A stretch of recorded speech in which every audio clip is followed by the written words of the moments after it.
la masa de tejido glandular más grande de nuestro cuerpo. Tiene un peso aproximado de 1500 gramos y está suspendido en la parte superior del abdomen, ocupando al mismo tiempo el hipocondrio derecho, el epigastrio y el hipocondrio izquierdo. Anatómicamente, pues el hígado está dividido en lóbulos derecho, izquierdo, cuadrado y caudado. Sin embargo, pues esta división es inexacta, ya que existe otra, mucho más perfecta, conocida como la segmentación hepática, que incluso es mucho más relevante desde el punto de vista clínico-quirúrgico. En la clase de hoy, chicos, pues vamos a hablar sobre la histología del hígado. Vamos a tocar temas importantes como lo son los macrófagos del hígado, los hepatocitos, las células de hito y cómo se encuentran dispuestos los lóbulos hepáticos. Así que sin más que decir, empecemos con la clase.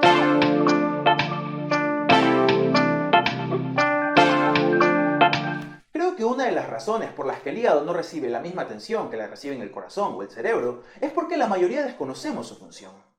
Dicho de una manera sencilla, pues el hígado es la fábrica de nuestro cuerpo. Es una fábrica que actúa a manera de sedazo, capaz de eliminar todos los desechos presentes en nuestro torrente sanguíneo. Y a su vez, también es capaz de producir todas las moléculas necesarias para la perpetuación de la especie y de la vida misma. Hablar detalladamente pues, de las funciones del hígado equivaldría más o menos a vernos la temporada completa de Grey's Anatomy unas 2 veces. Y aún así probablemente se nos escape alguno que otro detalle. Pero como acá lo hacemos todo sencillo, vamos a resumir las funciones del hígado. La primera pues es que el hígado es el mayor productor de proteínas plasmáticas en nuestro cuerpo. A su cargo va a estar la producción de la albúmina, de lipoproteínas como por ejemplo la VLDL y en menor proporción las LDL y HDL, glucoproteínas que van a transportar hierro como la aptoglobina y la transferrina. También están a su cargo la síntesis de factores de coagulación y de proteínas que facilitan la hemostasia, como por ejemplo la protrombina y el fibrinógeno. A su cargo también van a estar la captación, el almacenamiento y la conversión y distribución de vitaminas, como la vitamina A o retinol, la vitamina D o 1,25 dihidroxicolecalciferol y la vitamina K o fitomenadiona, que es uno de los precursores de los factores de coagulación 2, 7, 9 y 10. El hígado pues también degrada fármacos y toxinas mediante procesos de oxidación y conjugación que muchas veces el riñón no puede eliminar porque se tratan de moléculas hidrofílicas.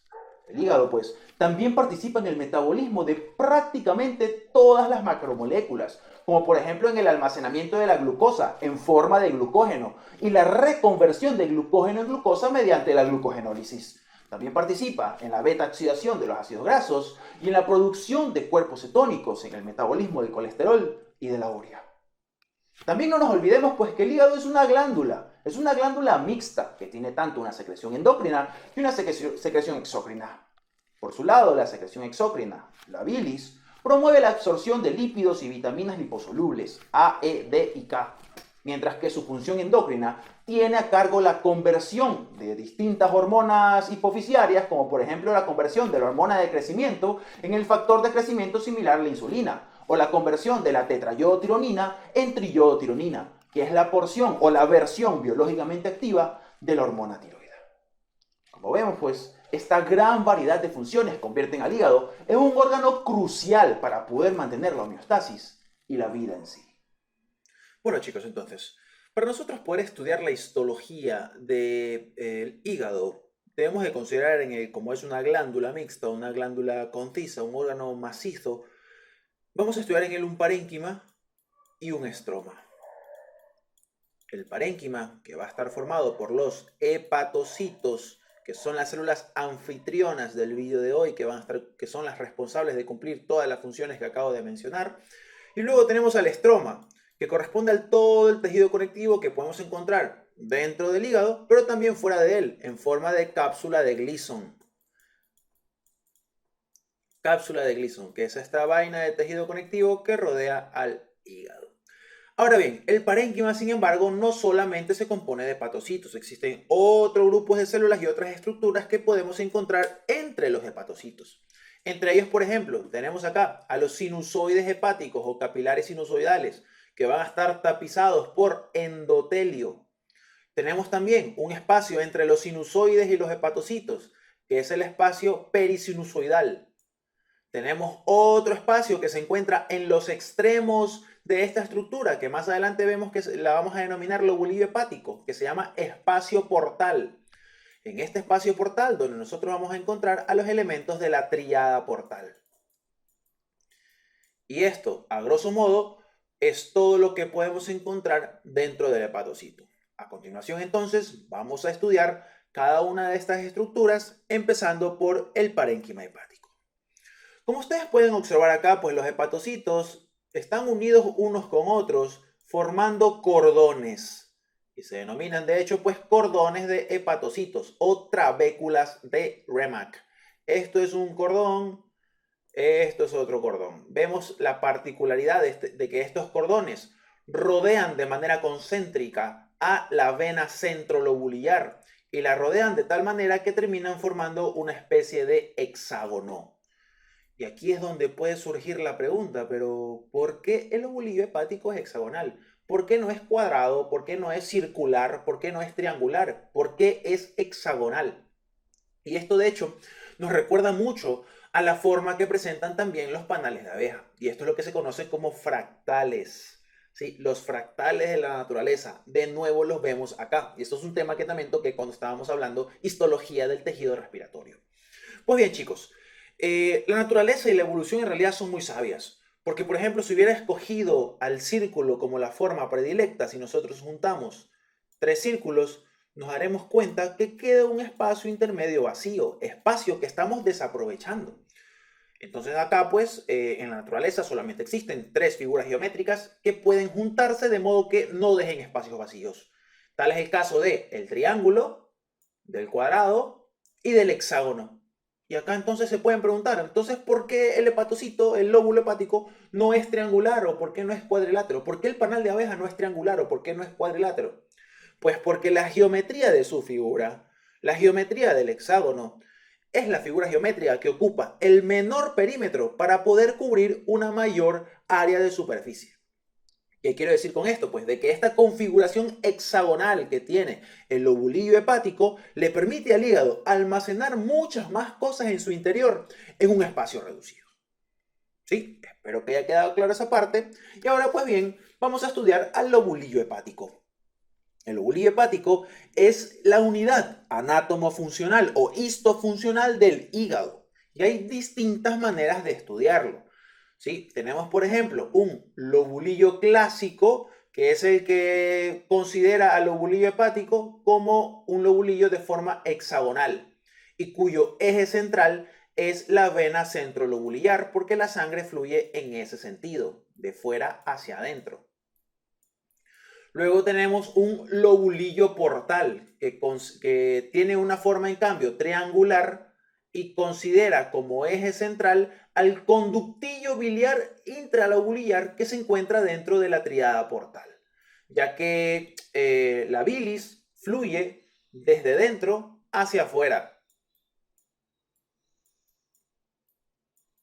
Y por último tenemos a un acino hepático. El acino hepático, que tiene forma romboidal, este considera como eje central el grado de perfusión y la actividad metabólica que tengan los hepatocitos. Esto es un concepto que lo vamos a ampliar en unos minutos, ¿no? Vamos a estudiar por separado el lobulillo clásico, el lobulillo portal y el acino hepático. Entonces, empecemos hablando del lobulillo clásico. El lobulillo clásico va a estar formado primero por una vena centrolobulillar, que va a estar rodeado por los cordones hepáticos, formados por hepatocitos. ¿Sí? Cada cordón hepático va a estar separado uno de otro por medio de estos sinusoides hepáticos. Recuerden que estos sinusoides están tapizados por endotelio y son el sitio donde confluyen o se une o se mezcla la sangre venosa con la sangre arterial. En la periferia de este lobulillo clásico, es decir, en todos los ángulos, en todo el perímetro, en todos los bordes del lobulillo, vamos a encontrar nosotros a estas estructuras de acá. Este espacio de aquí se conoce como espacio portal. El espacio portal o espacio de Kiernan, así se escribe, Kiernan, espacio portal o espacio de Kiernan, contiene a los elementos de la tríada portal. Pero acá se preguntan entonces, ¿cómo está formada la tríada portal? La tríada portal va a estar formada por una rama de la arteria hepática, una división de la vena porta y por un conductillo biliar intralobulillar. Sin embargo, la denominación de triada lamentablemente es antigua y es equívoca, porque no es una triada, chicos, es una tetrada. Es una tetrada porque aparte de los elementos que acabo de mencionar, también hay vasos linfáticos. Vasos linfáticos que van a estar recogiendo la linfa que se forma en este espacio. Y de hecho aquí les viene otro detalle muy importante. Acá tenemos una imagen esquemática del espacio portal. Todo este es el espacio portal. El espacio portal contiene a los elementos de la tetrada portal, que es lo que acabo de mencionar. Estos elementos de la tetrada portal van a estar rodeados por tejido conectivo. Todo esto es tejido conectivo. Ese tejido conectivo o ese espacio que está ocupado por tejido conectivo se llama espacio periportal o espacio de Moll. Espacio periportal o espacio de Moll es un espacio muy importante porque en ese espacio se va a estar formando la linfa. Linfa que va a ser drenada por los capilares linfáticos que forman parte de la tetrada portal. Espero que haya quedado claro la descripción, ¿no? Siempre tomando en cuenta que el lobulillo clásico tiene o asume la importancia de la vena centrolobular y la dirección del flujo de la sangre desde la triada portal hacia el centro del lobulillo hepático. Luego tenemos nosotros por acá al lobulillo portal. El lobulillo portal, en cambio, tiene como eje central al conductillo biliar interlobular que se encuentra dentro de la tetrada portal. Este lobulillo portal, como podemos observar, tiene una forma triangular, ¿sí? En cuyos vértices vamos a encontrar a las venas centrolobuliares de los lobulillos clásicos contiguos. Este lobulillo portal toma como eje central a este conductillo. ¿Pero por qué lo toma como eje central? Pues porque la bilis fluye en este sentido.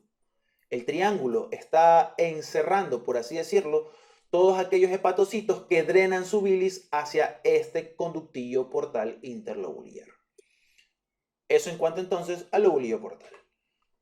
Y nos redirige ahora a la última parte, que es el acino hepático. El acino hepático, en cambio, es una estructura romboidal que tiene un eje menor que corresponde a esta línea imaginaria que une dos espacios portales, aquí hay uno y aquí hay otro, y tiene un eje mayor que va a estar uniendo dos venas centrales interlobulares. De esa manera queda formado el acino hepático. Este acino hepático, como yo les mencioné en un principio, lo que va a tomar como importancia es el grado de perfusión y la actividad metabólica de sus hepatocitos. Y aquí viene un detalle muy importante. Cuando estudiamos el lobulillo clásico, yo les había dicho que la sangre se dirige desde la periferia hacia el centro, ¿no? Es decir, que la sangre fluye así, en este sentido. Esto quiere decir que estos primeros hepatocitos reciben primero la sangre, luego los reciben los de acá y luego los reciben los de la última zona. ¿Sí? ¿Por qué les repito esta parte? Ya van a ver. Entonces, el acino hepático para su estudio se lo divide en tres zonas. Hay una zona 1, una zona 2 y el resto es la zona 3. Entonces, los hepatocitos de la zona 1 son los hepatocitos que se encuentran ubicados en la periferia del lobulillo clásico y son aquellos que reciben la sangre cargada de oxígeno y nutrientes y por ende son metabólicamente más activos. Sin embargo, pues no todo es bonito, porque estos hepatocitos también son los primeros en recibir las toxinas, son los primeros también en exhibir alteraciones morfológicas si hay, por ejemplo, obstrucciones biliares. Pero también son los últimos en morir cuando hay trastornos circulatorios, porque de nuevo son los hepatocitos que reciben la sangre con mayor cantidad de nutrientes y oxígeno.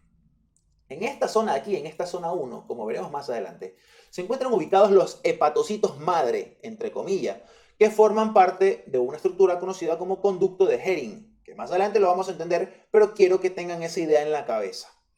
Luego tenemos a la zona 3. Nos saltamos de la zona 2 un ratito y nos vamos a la zona 3. La zona 3 es todo lo contrario que acabo de mencionar. Esta zona 3 está formada por hepatocitos que se encuentran cerca de la vena centrolobular. Son hepatocitos que reciben la sangre menos oxigenada, menos nutritiva y por ende son metabólicamente menos activos. Como también es todo lo contrario, son los hepatocitos que no reciben las toxinas, pero son los primeros en sufrir cuando hay trastornos de la circulación hepática.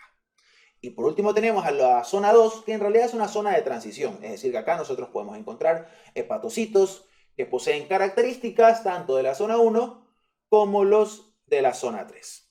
Y eso, chicos, es el acino hepático. Pero bueno, hemos estado hablando de cordones hepáticos, acinos, lobulillos. Ahora ya nos toca estudiar al anfitrión, es decir, a la célula en sí, el hepatocito. El hepatocito, chicos, pues es una célula poliédrica de más o menos una forma hexagonal que forma aproximadamente el 80% de la población celular total del parénquima hepático. Visto desde el microscopio, los hepatocitos tienen un núcleo inmenso, extremadamente grande, por lo general central.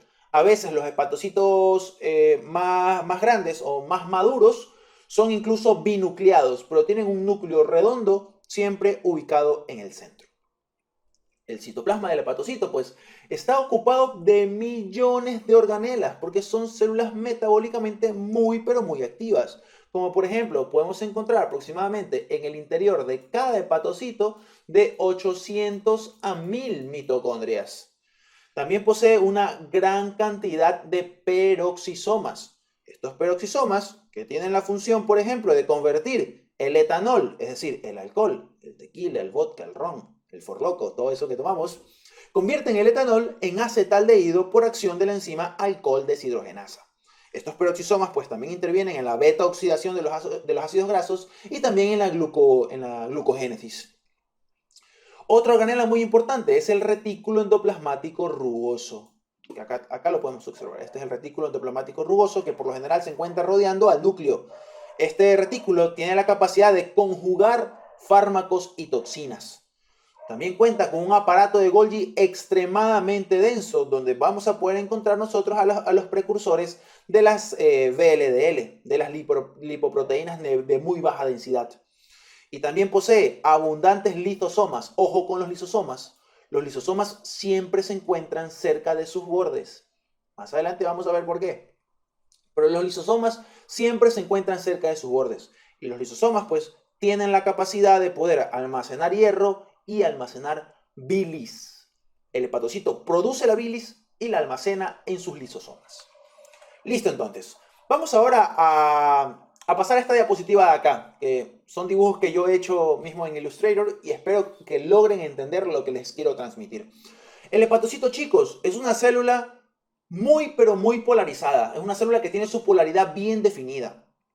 Mencioné en un principio pues que el hepatocito es poliédrico, ¿verdad? Pero por cuestiones didácticas, por cuestiones pedagógicas, para poder facilitar su estudio, vamos a considerar en él en una forma cuboidea. Y como ustedes saben, un cubo tiene 6 caras. Tiene una cara anterior, una cara posterior, tiene 2 caras laterales, una cara superior y una cara inferior. Cada una de estas caras va a estar en relación con estructuras específicas. Por ejemplo, por sus caras laterales, esta es la cara lateral y esta acá es la cara lateral, que se lo conoce como polo vascular, porque sobre estas caras laterales, que vendrían a ser estas de aquí, encontramos microvellosidades que van a estar en relación con los sinusoides hepáticos. Y también va a estar en relación con el espacio perisinusoidal que más adelante vamos a estudiar. Eso es por sus caras laterales. Luego tenemos que por su cara superior y por su cara inferior encontramos a los polos biliares. Muy importante, polo biliar. Si nosotros nos damos cuenta, el hepatocito en su cara superior y en su cara inferior presenta una especie de surco. Un surco que al unirse con otro hepatocito forma un conducto. Lo hace de esta manera. Ese es un cordón de hepatocitos y acá tenemos otro cordón de hepatocitos. Vemos que estos surcos se unen y forman una especie de conducto en el interior del hepatocito conocido como canalículo biliar. Y mucho ojo con lo que estoy mencionando aquí. La porción más pequeña o el origen de la vía biliar no está tapizada por epitelio, está formada por canalículos biliares que se forman por los surcos presentes en el mismo hepatocito. ¿Sí? Y por último tenemos pues una cara anterior y una cara posterior llamadas como polo celular, que vendría a ser esta cara de aquí y la cara acá que está oculta, ¿sí? Que son las caras que se van a estar uniendo con las células vecinas para poder formar los cordones hepáticos. Espero que haya quedado muy claro lo que les he intentado transmitir. Aquí, por ejemplo, tenemos otro cordón de hepatocito, recordando que los cordones de hepatocitos van a estar siempre separados por los sinusoides hepáticos. Es decir, que aquí va a estar el sinusoide, esta vendría a ser la cara lateral que tiene microvellosidades, esta otra cara que estaría por acá, más o menos así. ¿Sí? También tendría esta cara de aquí, microvellosidades. Otro detalle muy importante que me olvidé de mencionarles es que el hepatocito es una célula muy pero muy longeva. Sobrevive aproximadamente 5 veces y tienen una capacidad regenerativa increíble. De hecho, el hígado es el órgano con mayor capacidad regenerativa dentro de nuestro cuerpo. Esto ahora nos redirige a estudiar al sinusoide hepático. ¿Sí? Los sinusoides hepáticos pues son estos espacios vasculares que se encuentran insinuados entre los cordones hepáticos y van a estar formados por endotelio. Pero el endotelio es muy característico acá. El endotelio es un endotelio discontinuo. Cuando ustedes estudiaron sistema circulatorio, vieron distintos tipos de endotelio. Hay endotelio normal, hay endotelio fenestrado, como el que encontramos a nivel del riñón, pero también tenemos un endotelio discontinuo que posee grandes orificios que facilitan el intercambio entre los hepatocitos y el torrente sanguíneo. Recuerden también que el sinusoide hepático es el sitio donde la sangre venosa y la sangre arterial convergen en dirección hacia la vena centrolobulillar. Acá en esta imagen de acá, que lo he sacado del libro de fisiología de Netter, podemos ver al hepatocito. Vemos acá que por su polo vascular posee microvellosidades. Microvellosidades que van a estar en relación con el sinusoide hepático y con el espacio perisinusoidal. De hecho, aquí nosotros podemos observar, esta es una célula endotelial. Por acá tenemos otra célula endotelial por acá arriba. Y esta es otra célula endotelial y aquí queda un hueco que está ocupado por una célula muy importante. Porque dentro del sinusoide hepático, a más de las células endoteliales, nosotros encontramos a las células de Kupffer o macrófagos del hígado. Células de Kupffer o macrófagos del hígado, que son células que actúan a manera de sedazo dentro del sinusoide, eliminando glóbulos rojos antiguos o cualquier otra partícula indeseable que se encuentre dentro del torrente sanguíneo. De hecho, acá podemos observar, este es un macrófago. Y acá también lo podemos ver. Eso en cuanto a el sinusoide hepático. Y ahora veremos al espacio perisinusoidal. Yo les había mencionado, pues, que entre el hepatocito y el sinusoide hepático hay un espacio conocido como el espacio perisinusoidal. Este espacio de aquí es el espacio perisinusoidal de Dissé, médico francés. Espacio perisinusoidal de Dissé. Este espacio perisinusoidal, chicos, es el espacio exacto donde ocurre el intercambio entre la sangre y el hepatocito. Les pueden preguntar a ustedes, acá de hecho con las flechas se está observando, ¿no? Estos son los hepatocitos. Estas líneas aquí que ven son las células endoteliales, están los glóbulos rojos ahí dentro, ¿sí? Y vemos que entre el hepatocito y el endotelio hay este espacio en blanco. Ese es el espacio perisinusoidal de Dissé. Acá también podemos observarlo. Es el sitio exacto donde ocurre el intercambio entre el hepatocito y el torrente sanguíneo. Les pueden preguntar, ¿qué encontramos dentro del espacio perisinusoidal? Vamos a encontrar dos cosas. Primero, las microvellosidades del hepatocito. Aquí, este es el espacio, ¿eh? Este es el espacio perisinusoidal. Encontramos las microvellosidades del hepatocito. Y lo segundo es que encontramos un tipo de células especializadas, que acá están, conocidas como células estrelladas o células de Ito. Acá la estoy señalando. Esa es la célula estrellada o célula de Ito. Esas células, chicos, son muy especiales, son células especializadas en el almacenamiento tanto de lípidos como de vitamina A. ¿Sí? Las células de Ito albergan a la vitamina A en forma de ésteres retinílicos, que es una de las formas en la que podemos encontrar nosotros al retinol. Hasta acá pues parece todo bien con estas células, ¿no verdad? Sin embargo, en hepatopatías crónicas, como por ejemplo la cirrosis hepática, estas células estrelladas pierden su capacidad de almacenamiento de vitamina A y de lípidos y en cambio se comienzan a diferenciar en miofibroblastos, productores de colágeno tipo 1 y colágeno tipo 3, y son los responsables principales de la fibrosis del hígado. La fibrosis del hígado que se encuentra presente en la cirrosis hepática empieza en la célula de Ito, cuando ésta se diferencia en un miofibroblasto productor de colágeno tipo 1 y tipo 3. Luego tenemos al espacio periportal o espacio de Moll, que ya se los había mencionado. Este espacio es un pequeño espacio insinuado alrededor de las estructuras de la tetrada portal, ¿no? Este espacio ocupado por tejido conectivo, todo ese es el espacio de Moll o espacio periportal. Es el espacio donde se encuentra formando la linfa. ¿Sí? Aquí, en estos espacios de aquí, se forma la linfa. Vamos ahora con las últimas estructuras que encontramos, porque ya estudiamos a los cordones hepáticos y al hepatocito. Ya estudiamos al sinusoide hepático, al macrófago, a la célula de hito. Estudiamos al espacio perisinusoidal. Estudiamos ya parte del espacio portal. Ya solo nos queda estudiar esta estructura de aquí. Los canalículos biliares y el resto de la vía biliar. Hasta ahora pues hemos visto que el hepatocito, como les mencioné en un principio, almacena en su interior lisosomas que están cargados de bilis. Y que la yuxtaposición de estos hepatocitos forma los canalículos biliares. ¿Sí? Ahora bien, imaginemos que tenemos dos cordones yuxtapuestos que van desde la vena centrolobular hasta la tríada portal. Todos estos hepatocitos yuxtapuestos pues forman largos canalículos biliares que desembocan, estos son los canalículos biliares, que desembocan finalmente en el conductillo biliar intrahepático, que forma parte de la tetrada portal.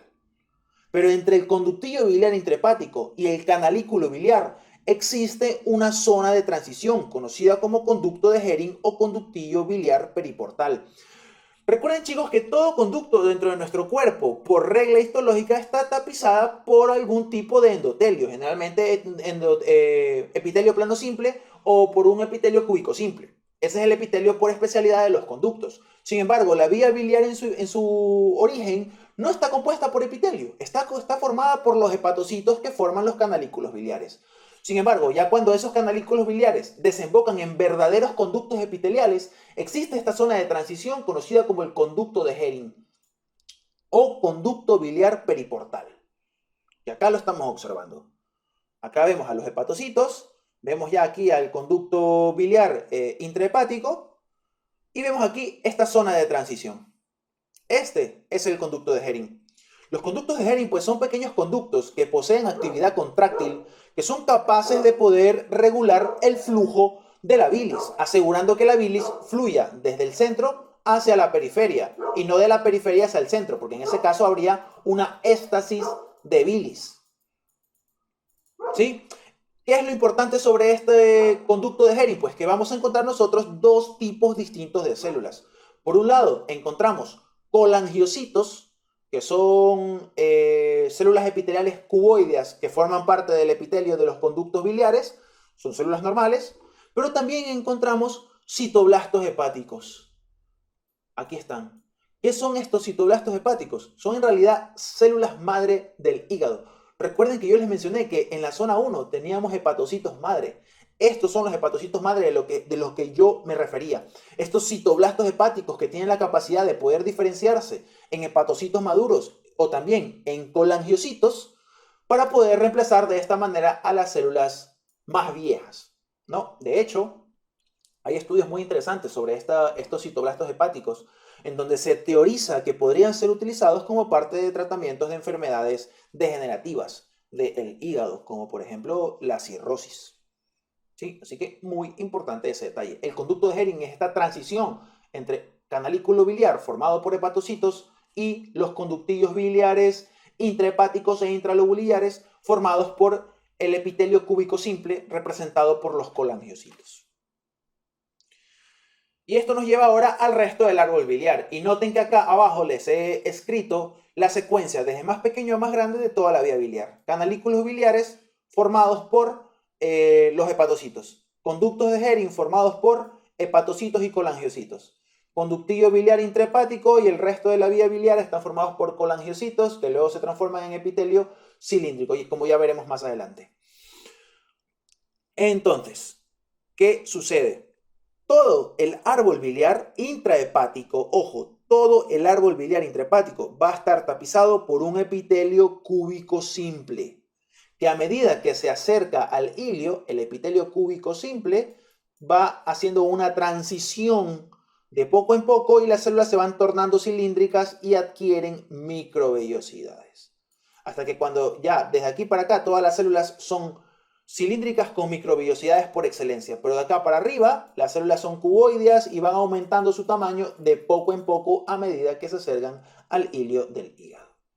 Estos colangiocitos de los que yo estoy hablando, que se encuentran presentes tapizando el árbol biliar intrahepático, son células epiteliales cúbicas que poseen microvellosidades, pero que además también poseen un cilio, conocido como cilio primario. Esta es una micrografía de los colangiocitos y este es el cilio primario. Este cilio primario lo que va a hacer es detectar los cambios del flujo biliar que pueden producir alteraciones de su secreción. Y bueno chicos, hasta aquí me quedo por hoy. Espero que les haya gustado el vídeo. Alguna sugerencia o comentario la pueden dejar abajo. Sin más que decir entonces, me despido. Adiós.